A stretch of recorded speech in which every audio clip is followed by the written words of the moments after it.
Psalm 20, ein von Davids Psalmen, Vers singen.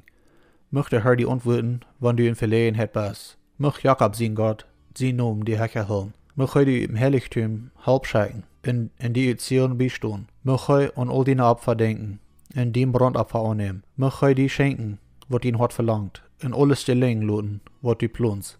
Wir wollen über deine Rettung jubilieren. Und in unseren Gott sein Namen, unsere Flaggen hochtragen.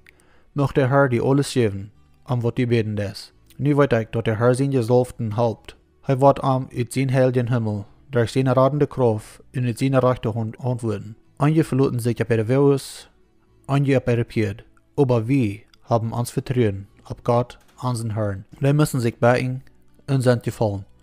Wir aber sind abgestanden und stehen still. Herr, help du den König und hier uns, wann wir oben.